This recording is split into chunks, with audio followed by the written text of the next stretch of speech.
এই রমজানে আজকে আমার বাসায় শেষ ইফতার আয়োজন। ১৯টা রোজা ঠিকঠাক মতো কাটানোর পরে ফাইনালি আজকে ২০তম রোজা। আসসালামু আলাইকুম, কী অবস্থা সবার? আশা করি সবাই অনেক ভালো আছেন। এই তো নতুন একটা ব্লগ নিয়ে চলে এসেছি।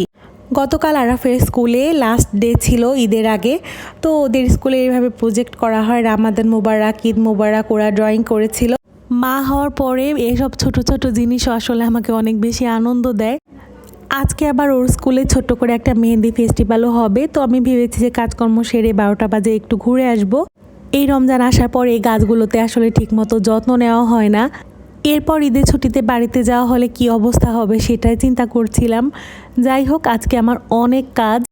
প্রথমেই আমি বেডশিটটা চেঞ্জ করে ফেলি, তো আমি এরপরে কিছু কাপড় ধোয়ার জন্য দিয়ে দেই, আর এদিকে ঘরটা মোটামুটি আমার যতটুকু ক্লিন করা আমি করে ফেলি, আর বাকিটুকু খালা এসে করে নিবে।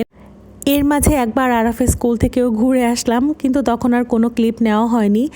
যাই হোক, এরপর বাসায় এসে আমার কাজকর্ম সেরে চলে আসি রান্নাঘরে। আজ আসলে আমি ইফতারের জন্য খুব বেশি আয়োজন করব না, তবে আমি ভেবেছি যে কয়েকটা বেশি করে কারি করে রাখবো। আরফে বাবার অফিস এখনও ছুটি হয়নি, তো আমি বেশ আগে আগে এবার বাড়িতে চলে যাচ্ছি। প্রতিবারই আসলে এমনটাই হয়। তো প্রথমে এখানে আমি বেশি করে পেঁয়াজ ভেজে, এরপরে টমেটো পেস্ট, এরপরে আদা পেস্ট, রসুন পেস্ট সব কিছু দিয়ে নিলাম, আর তারপরে গুঁড়ো মশলা বাদবাকি সব কিছু দিয়ে এখন সুন্দর মতো কষিয়ে চিংড়ি মাছটা রান্না করে ফেলবো। এর মধ্যে পাশের চুলে আমি পাস্তা আর নুডলস একসঙ্গে সিদ্ধ করতে বসিয়ে দিলাম। আজ ভেবেছি যে ইফতারে খুব একটা আয়োজন করব না, শুধুমাত্র পাস্তা আর নুডলস একসঙ্গে করে রান্না করে ফেলবো। আর এখানে চিংড়ি মাছটা আমি আগেই ভেজে রেখেছিলাম, পরে এটাকে আমি সুন্দরমতো কষিয়ে রান্না করে ফেলবো। এই পাস্তার রেসিপিটা এর আগে আমি অনেকবার শেয়ার করেছি, আজকে আর ডিটেলে শেয়ার করছি না। তবে যদি কেউ জানতে চান কমেন্টে জানাবেন, আমি নেক্সট টাইম আবার শেয়ার করে দিব। তো এখানে আমি একটু বলে দেই যে প্রথমে আমি বেশি করে বাটার দিয়ে বাটারের মধ্যে চিকেনগুলো ভেজে তুলে রাখি, আর তারপরে ওই বাটার আর তেলের মধ্যেই আমি একটু করে পেঁয়াজ, রসুন কুচি, আদা কুচি সব কিছু দিয়ে তারপর একটা ডিম দিয়ে দেই, আর তারপরে যাবতীয় যা সস থাকে ঘরে, যে কোনো ধরনের টমেটো সস অথবা কেচাপ যাই থাকুক সব কিছু অল্প অল্প করে দিয়ে তারপরে একটু স্লাইস চিজ দিয়ে দিলাম। এরপরে পাস্তার মশলা দিয়ে দিলাম, আর তারপরে নুডলস আর পাস্তা একসঙ্গে দিয়ে চিকেনগুলো দিয়ে সুন্দর মতো মিক্স করে নিব। আর সবজি বলতে আমি শুধুমাত্র ক্যাপসিকামই দিয়েছিলাম, তবে আপনারা পাস্তা বা নুডলসের সঙ্গে যা এরকম যে কোনো সবজি অ্যাড করতে পারেন। ব্রকলি থাকলে আমি ব্রকলিও দেই। এখানে যে কোনো চিজ ইউজ করা যায়, তবে আমি যে স্লাইস চিজগুলো দিয়েছিলাম এর কারণে আসলে এটার টেস্ট একদম অন্য লেভেলে চলে যায়।